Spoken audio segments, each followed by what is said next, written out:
It was February 25th, 1957. A cold, gray day in Fox Chase, a quiet suburb on the outskirts of Philadelphia. A college student was walking along a narrow, wooded road when he saw what looked like a discarded cardboard box lying in a ditch. At first glance, it seemed like garbage, a TV box tossed by the roadside. He kept walking, but something about the scene unsettled him. Hours later, his curiosity got the better of him. He returned, peeled open the flaps, and what he found inside would haunt the city and the nation for decades. Inside that box was the naked, emaciated body of a young boy, his head brutally beaten, his limbs folded unnaturally, and his eyes, those empty, lifeless eyes, left staring into the cold February sky. His hair had been chopped short, unevenly, almost as if someone had tried to disguise him. His small body was covered in bruises. He was wrapped in a flannel blanket. There were no signs of who he was, no missing persons report that matched his description. Nothing.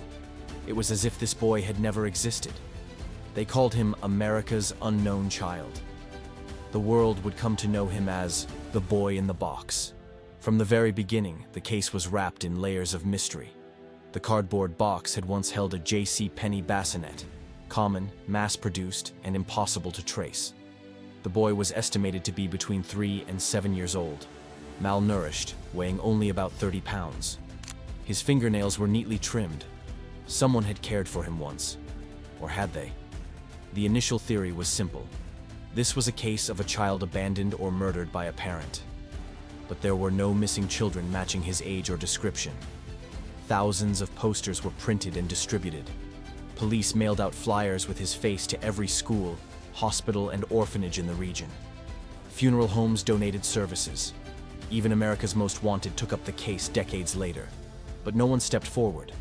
Not a single person could or would say, "That's my child." Over time, the mystery only deepened. Investigators found a few strange clues. Near the body, a blue corduroy cap, cheap, worn, and soaked from rain. A child's scarf. A white handkerchief with the letter G embroidered on it. None of these objects led to a breakthrough. They dusted everything for fingerprints, tested the box for fibers. Nothing. There were no signs of struggle at the scene. No drag marks in the dirt. It was as if he had simply been placed there, like garbage waiting to be forgotten. And that's when the rumors began. There were whispers that he came from a nearby foster home known for its harsh conditions. Some believed he was the illegitimate child of a local official, hidden away in shame, disposed of when he became too much to bear. Others believed he was kidnapped from another state. Over the years, psychics weighed in. One led police to a house with a painted mural of a boy that looked eerily like the victim. But again, no hard evidence. In 2002, the case took a sudden turn. A woman, known only by the pseudonym Martha, came forward with a story so chilling, so vivid in detail, that it sent shivers down the spines of seasoned detectives. She claimed that her mother, a cruel and abusive woman, had purchased the boy, yes, purchased, from his birth parents in 1954. For years, she said, the child had been physically and sexually abused. She described how one night, after vomiting baked beans, something that was later confirmed as being in the boy's stomach during autopsy, her mother flew into a rage and killed him. Together, she claimed, they washed the boy's body, cut his hair to hide his identity, and dumped him in the woods. It was a horrifying story, disturbingly believable. But when investigators checked, they couldn't corroborate key details. There was no evidence tying Martha to the case. No records, no proof. Just a terrifying tale. Still, some believed her. After all, how else could she have known about the beans? Years turned to decades, and yet the image of the boy in the box remained burned into the city's memory. He was exhumed in 1998, and again in 2019 to obtain better DNA samples. Technology had evolved. Genealogy databases now held the power to break cold cases that once seemed impossible to solve. And then, finally, something incredible happened. In 2022, over 65 years after the body was found, Philadelphia police made a startling announcement. They had identified him. The boy in the box had a name: Joseph Augustus Zarelli. He was 4 years old. Through DNA and genealogical research, investigators tracked down living relatives, his half-siblings, born to the same parents.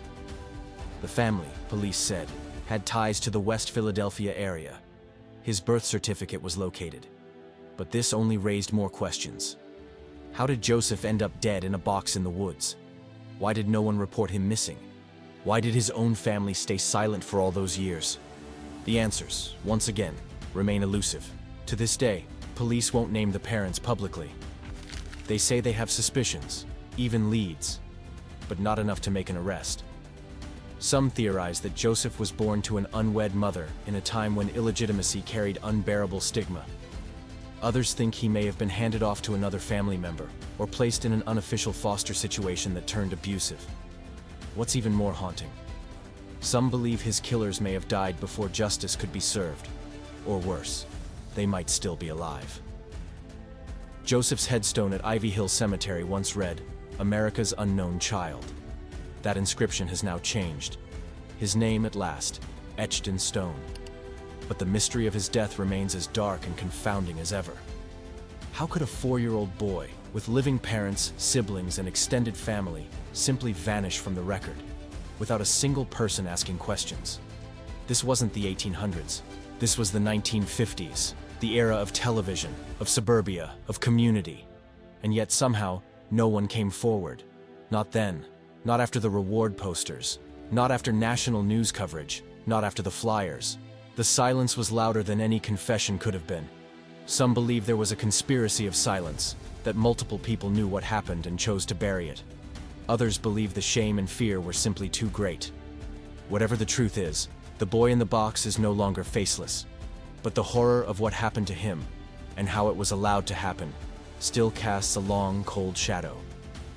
There are those who say some mysteries aren't meant to be solved, that the truth, if ever uncovered, would shake us too deeply. But Joseph Augustus Zarelli deserves more than a name. He deserves the truth. He deserves justice. And until that happens, his story will remain a dark mirror, reflecting everything we fear about innocence lost, evil hidden, and a world where a child can be murdered and forgotten, or almost forgotten. Because now, thanks to science and sheer determination, Joseph is not just a case file, not just a photograph, not just a memory hidden in a dusty box. He is real. He is named. And even if his killer walks free, the world finally knows who he was. But the question still hangs in the air, silent and cold like the February wind on the day he was found. Who killed Joseph Augustus Zarelli? And why did no one stop it? They gave him a name, but not justice. More than 6 decades after his tiny body was found discarded like trash, we finally know who Joseph Augustus Zarelli was. But the most important question, the why, still echoes unanswered. Someone, somewhere, knows the truth. Someone lived with that secret, perhaps still does.